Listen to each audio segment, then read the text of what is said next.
The film, is it a Samuel Beckett kind of rhythm? It is. I mean, I think I was watching a lot of films too at the time by Sara Driver and Antonioni, and kind of a slower, I think also because of the dreamlike and the madness, between madness and reality. It just kind of needed a dreamy kind of rhythm, and it really told me how it wanted to be told. I remember I got a lot of criticism because people said it's a 48-minute movie, and people said, what, it's not a short because it's not under 30 minutes, and it's not a feature because it's not over 75 minutes. What is it? Where does it belong? And I said, well, it's how it told me to cut it. I can't cut it any differently. I hope that answers your question. Now, there was a question right up front. Is that it's based on a short story, you know, and why did she want to make it? It was a strange thing because I just read the story and all of a sudden I saw it visually. And it wasn't because I wanted to improve on it,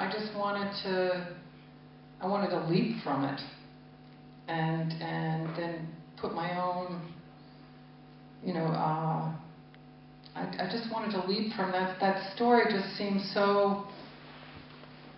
It's funny because I'm adapting some folk tales right now into screenplays, and they just tell me that they want it where they want to go. I don't seem to. I'm not trying to dictate anything. They just and this story.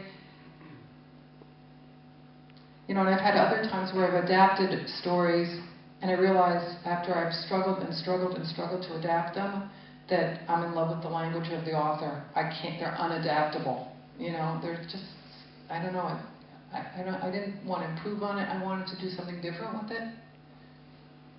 But it was a story that just sort of hit me over the head, like, oh my God, that twist at the end. What happened? You know, and I wanted that feeling for an audience, which is, oh my God, what happened? What's real here?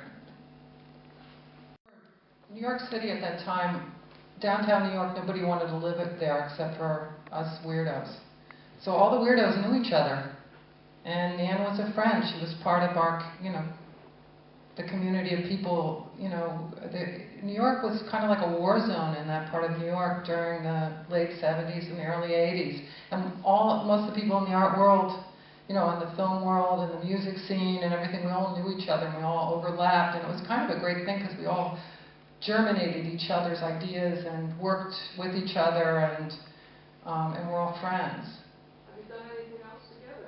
Nan has done the stills. I've made 3 films, and she's done the stills on all of them.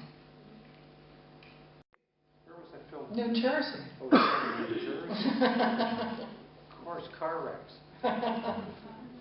They're my people. I know how to talk to them. This gentleman here. Yeah. Hi. I'm very touched by the stills of the woman at the beginning of the movie. The 2 women staring at the scene. Can you tell us a little bit about that? I'm very curious about those 2 shots or 3, I don't remember exactly. He asked, he was curious about the shots at the very beginning of the film, the still shots. And those are actually a friend of my parents, this woman named Joan Wells, and her mother.